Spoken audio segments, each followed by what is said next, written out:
Tonight, no joke. The Prime Minister says Donald Trump is serious about making Canada the 51st state.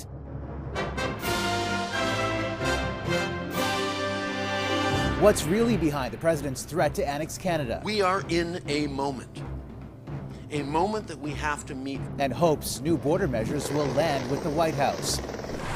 Unpacking the fine print in the tariff threat for Canadian businesses. That would likely be the end of our American business online. A Canadian music icon, Buffy Sainte-Marie, stripped of one of this country's highest distinctions. Plus, from the battlefield to the quest for gold, Canada hosts the inspiring athletes of the Invictus Games. I can't believe that this is something that's put together for us. And how the Indigenous artist who designed the medals fought a battle of his own. That was very moving. I'm opening the box for the first time. The life lessons that led to his inspiring creation.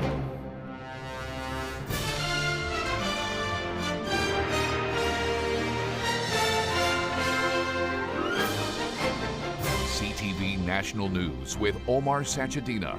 Reporting tonight from Vancouver. Good evening. Hundreds of athletes from more than 20 countries are in Vancouver tonight, where just hours from now, an opening ceremony at BC Place right behind me will officially kick off the 2025 Invictus Games for veterans still suffering from scars on the battlefield.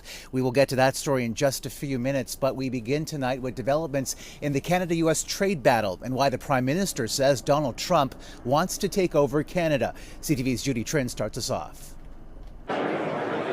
Top CEOs and labor leaders from the auto sector to agriculture to tech, called together by the Prime Minister to prepare for an economic war. We are in a moment that we have to meet for Canadians. Justin Trudeau spoke with even more urgency after the media left the room. Sources say he told participants there's no doubt that Donald Trump wants to turn Canada into the 51st state, that he's not joking. The public safety minister surveyed improved security measures along the border by air. There's concern that Trump is using the small quantities of fentanyl that cross into the U.S. from Canada to justify his expansionist goals. Canadians don't accept this notion. We're going to continue to build our economy, keep our jobs here at home. The first line of defense involves knocking down barriers to provincial trade. Some federal regulations will be loosened in the next 30 days, making it easier for provinces to sell goods to each other. That could add $200 billion a year to the economy. But the tech industry says it's not enough. This is one very small step in a way for us to be able to create real wealth and prosperity in this country. Canadians are 25% poorer than the Americans. Participants at the summit also talked about supercharging energy to build east-west pipelines to move oil and natural gas and expand nuclear energy to power artificial intelligence. Trump told Trudeau he wants critical minerals. This American lobbyist says that may give Canada some advantage. I absolutely think energy security has been abundantly clear that that's a priority for the Trump administration. I think critical minerals are a huge part of that. Canada is much further along in developing their resources and have more resources than the United States. So it is a point of leverage. The Prime Minister said that Trump showed him a list of grievances that was 4 pages long. Canada has free trade agreements with 2/3 of the global community, but Canadian companies have mainly found it easier to do business with Americans. That's no longer the case. Judy Trin, CTV News, Toronto. Here in BC, the Premier said he also believes Donald Trump is serious about his threat to annex Canada. David Eby will be part of a delegation of premiers heading to Washington next week to meet with U.S. officials and business leaders about the critical trading relationship. But earlier today, he told me the damage is already done. At the end of the day, I don't think that we can go back to where we were before, and the fact that that this time seems significantly different. That it's not just saying, we want to renegotiate our free trade agreement. It's saying you've been taking advantage of us. That we can't trust you. that we've got to force you into an economic union or maybe even take you over. I mean, this is stuff we've never heard before, and it's as absurd as it is, it's also deeply upsetting and angering to Canadians, and we're all standing together, we're buying Canadian, we're going to work together to fix this issue and ensure we're not in this position again. And to the Liberal leadership race now, and Revelation's Chrystia Freeland has been targeted by a foreign interference campaign. A task force set up to monitor foreign interference says it has tracked coordinated and malicious activity against Freeland on the Chinese social media app WeChat. In a post on X, Freeland says she will not be intimidated by Chinese foreign interference. Meanwhile, a new Nanos poll done for CTV News shows Mark Carney is the top pick when it comes to dealing with the U.S. president, and that the Canada-U.S. relationship could have a big impact in the next federal election. What the numbers tell us is that the ballot question, if it changes to focus on Donald Trump in the next federal election, could be a bit of a game changer for the competition between the Conservatives and the Liberals. The poll shows 40% of Canadians think Carney would do the best job negotiating with Trump as Canada's leader. Pierre Poilievre picked up 26%, while Chrystia Freeland got 13% support, and Karina Gould got 1%. There are new signs tonight that businesses are bracing for a hit from possible tariffs, but there's also some good news in the latest economic snapshot. CTV's John Venevali-Rao explains. So all of these duvets, they're all the Canadian down. Joanna Goodman is the owner of a proudly Canadian company that makes and sells fine linens. She employs nearly 50 people. And like a lot of business owners, she's worried about what lies ahead. I'm concerned for the economy. I'm concerned for a lot of, friends in business who are really, really going to take a hit. And while the main source of that potential hit would be Donald Trump's 25% tariff, that executive order he signed also potentially cuts what's known as the de minimis exemption. Currently, if someone sends a package to the U.S. worth up to $800 American, it's duty-free. I think once that's gone, if it goes, that would likely be the end of our American business online. Goodman says many American consumers just won't bother ordering from Canada if they have to pay more and deal with added paperwork. She notes just 10% of her customers are in the States, so she can cope with the loss. But many others will be in a tough position without the exemption. It's especially concerning for those businesses that rely on being able to ship small items, so things like books, or if you're selling, arts and crafts. Just the threats have prompted one small Canadian business that makes premium shoelaces to temporarily shut down operations. All this as employment numbers for January actually showed surprising growth. The economy adding 76,000 jobs, many of them in manufacturing. That's before the tariff threats kicked in. And economists say uncertainty about the Trump tariffs may cause some businesses to pull back on hiring until they know what their fate is. John Venevali-Rao, CTV News, Toronto. Well, as we mentioned, we are here at Science World in Vancouver, across from BC Place, where athletes and stars from around the world have descended for the Invictus Games. CTV's Kathy Lee shows us how the city is getting ready. The bold I am signs capture the spirit of the Invictus Games. The motto provides a platform for personal achievement. We have been asking people, the volunteers, the general public, really to share their I am. I am brave, I am strong. Powerful affirmations, synonymous with the hundreds of athletes from more than 24 countries competing in adaptive sport in Vancouver. They're an inspiration for members currently serving. Serving members and veterans, they sacrifice a lot for the world, so it's a great opportunity to cheer them up. And for other veterans, including celebrity chef Robert Irvine, who created and cooked dinner at the welcome reception. To give something from me, which is a piece of my heart, when I cook to them, is unbelievable. Feeding the athletes for 9 days takes a large group effort. Same with operating the games. Impossible without the 1,900 volunteers. It's growing. It's bigger. Every year they have more teams, more countries joining, so it's quite exciting. This year, the opening ceremony, headlined by Katy Perry and Coldplay's Chris Martin, will be the largest for the Games. Competitors will come out to a sold-out stadium of 40,000. Imagine that feeling for a participant who may have been injured or became ill in service and maybe doesn't feel that they're seen.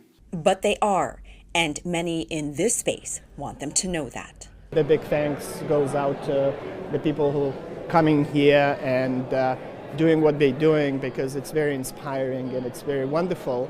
The Invictus Games comes at a time where many people are seeking more positivity and kindness. The event serving as an opportunity to show the world the power of unity and hope. Omar. Such an important message. Kathy, thank you. Among the hundreds of competitors are 35 from Ukraine, many still serving in active war zones. CTV's Andrew Johnson spoke to the athletes conquering adversity through sport.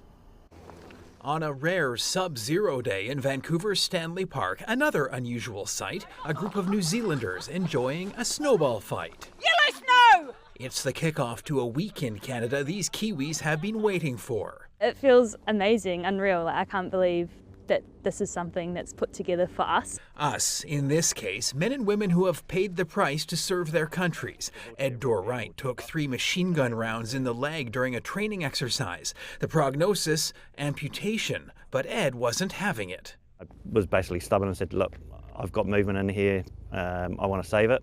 Doctors saved his leg, but his injuries weren't just physical. The mental journey was tough. If you're brutally honest, it was tough. I went through, I saw 4 psychologists before I actually connected with the one that resonated with me. It's a struggle Canadian Forces medical technician Cheryl Belanger is also familiar with, diagnosed with PTSD after what she experienced in Afghanistan and Haiti. I struggle with anxiety and depression, so a lot of times it's worrying about the future and dwelling on the past. For Belanger, Invictus is a safe space to open up. Essentially, you're allowed to let your guard down. It wasn't until Canadian co-captain Kieran Underwood let his guard down he realized the damage that had been done serving as a soldier. My therapy was doing the infantry thing, being cold, hungry, tired, and alone, being the thing that goes bump in the night. That was therapy for me. When that life ended, a new kind of work began that continues in Vancouver. It's almost like the most amped up group therapy that you have. Oh, and by the way, we're going to go play sports against each other. And they'll be competing to win. But the Canadians say they also consider this week an opportunity to take their healing journey to a new level. And that may be more valuable than any medal. Omar. They are true heroes. All right, Andrew, thank you. And later in the show, we'll show you the reaction of the Indigenous artist when he saw his design on the Invictus medals for the very first time. But for now, let's send it back to Heather in the National Newsroom for the rest of the day's news. Heather. Omar, thank you. A late development tonight, singer-songwriter Buffy Sainte-Marie has been stripped of the Order of Canada by the Governor-General. She was originally appointed the prestigious honor in 1997. The move comes after a CBC investigation challenged her Indigenous heritage. Sainte-Marie denied the accusations. Indigenous culture was a central part of her identity as she rose to fame in the 60s. The commander of a Canadian warship deployed in the Indo-Pacific region has been relieved of his duties. The Navy says Adriano Lozar was removed from command of HMCS Ottawa. Officials say the decision was to, quote, ensure effective leadership and do not concern any form of misconduct. HMCS Ottawa is part of Operation Horizon, promoting peace and stability in the Indo-Pacific region. Treacherous weather conditions in Ontario today led to a fatal multi-vehicle collision that shut down a highway north of Toronto. One person has died and at least 11 others were injured in the pileup involving dozens of vehicles near the city of Orillia. Police say intense snow squalls lingered over the area for several hours, causing hazardous whiteout conditions. Coming up, finding a suspected killer. We'd had the accused's DNA at the crime scene. How new technology helped crack a decades-old cold case.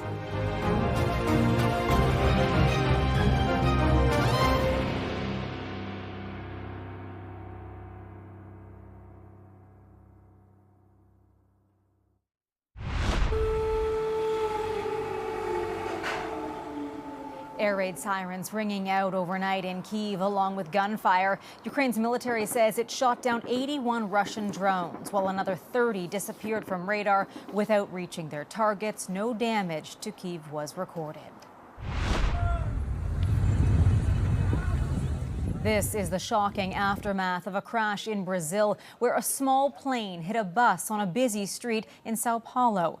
2 people in the plane were killed while a woman on the bus was taken to hospital along with a person on a motorcycle hit by debris. Back here in Canada, police in Toronto have made a break in a cold case dating back to 1998. As CTV's John Musselman reports, new investigative techniques are getting the credit for the arrest. For 26 years, police have been searching for the killer of 24-year-old Donna Oglieve. She was found murdered in the back of a parking lot at 130 Carlton Street in March 1998. Police say her death was determined to be strangulation. She was a sex trade worker. We've been in touch with a number of people from the Sex Trade Alliance that have really been instrumental in keeping this case at the forefront.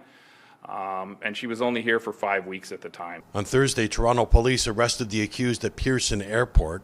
He has been identified as 50-year-old Ronald Gordon Ackerman. He is a resident of Gander, Newfoundland, and he works in the oil industry in Alberta. Investigators developed DNA profile of evidence at the scene, but no match was ever found. In 2022, investigators launched genetic genealogy and were able to trace the accused resident to Gander. We knew he was working out in Alberta for 2 weeks at a time and then flying back to the East Coast for 2 weeks at a time. So we were able to determine that he was going to be coming through Toronto. The victim was pregnant with her second child at the time of the homicide. She was a resident of British Columbia. Police say the accused was 25 years old at the time and he was living in Scarborough. We need to find out what he's been doing over the past 25 years and make sure that there are no other victims, whether sexually motivated or homicides, that he could be involved in. Ackerman has been charged with first-degree murder. He remains in custody. John Musselman, CTV News. Still ahead tonight. The young woman preparing for palliative care over a complex eating disorder.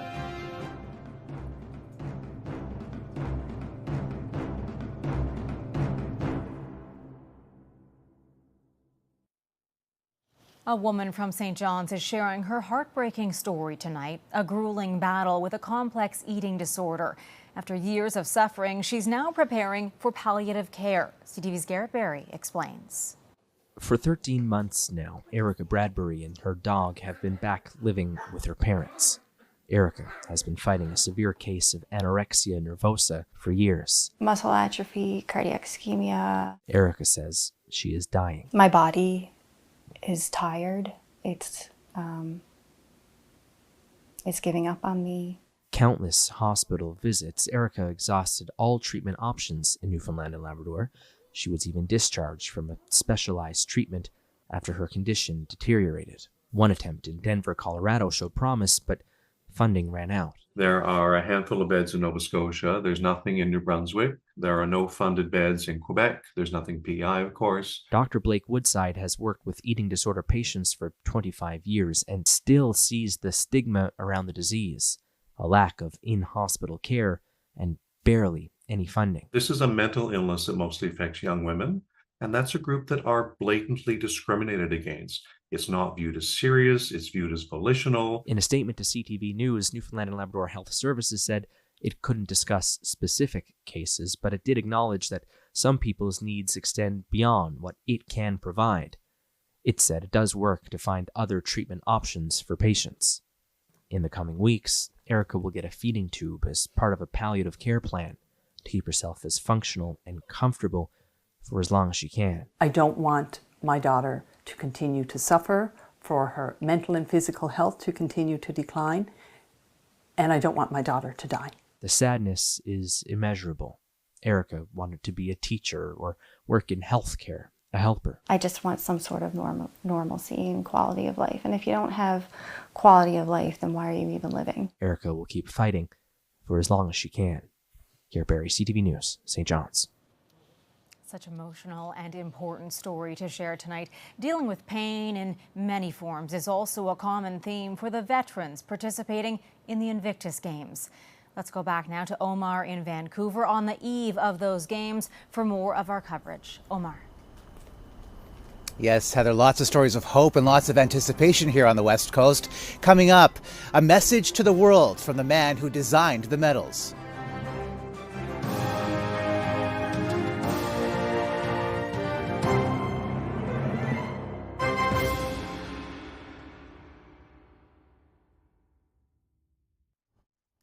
Welcome back to Vancouver. Invictus is Latin for unconquered, and like the athletes, the man who designed the medals told us he too remains undefeated by life's adversities. The majesty of the North Shore Mountains has long been a mesmerizing source of inspiration for Levi Nelson. This planet is a miracle. A student of nature who seeks lessons in everything around him. The sound of the seagulls, or seeing them fly by, the lighting, the mountains, I think it's just so beautiful to be immersed in, as a visual artist, the surroundings. The artist from Lillooet First Nation was at graduate school at Columbia University in New York when he got a call to apply to help design the medals for the Invictus Games. These paintings part of his thesis exhibit. Nelson got the job. I sort of jumped and went, "What? This is a huge thing." I had to think about what am I going to do in terms of research. And was asked to work with artists from the 3 other host First Nations where the games are taking place. Musqueam, Tsleil-Waututh, and Squamish Mission Nation artists. He went on to become lead designer. Reflecting his people's connection to nature was a priority even in the early sketches. A goal preserved in the final product. Wow, oh my gosh. This his reaction when he saw the medals for the first time.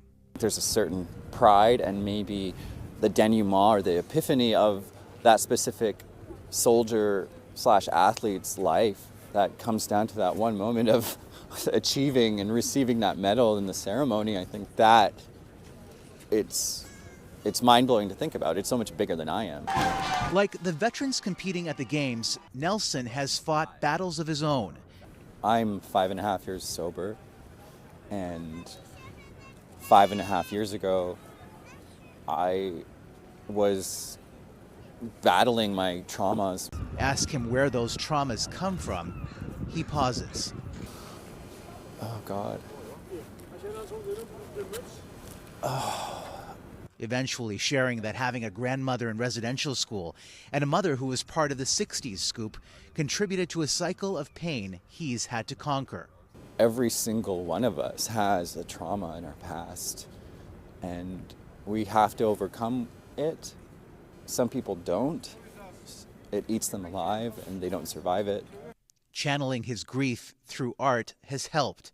The farther you sort of dig into your traumas, there's treasure there. It's a lesson, it's a life lesson. And for the veterans wearing the medals he designed, he hopes a tangible reminder of their own journey. Receiving the medal completes a circle in a way to saying, yes, I've healed and I've overcome my trauma, and now I have won this medal. Inspiring journey. And that's a snapshot of this Friday for Heather and all of us at CTV National News. Thanks for watching, and good night from Vancouver.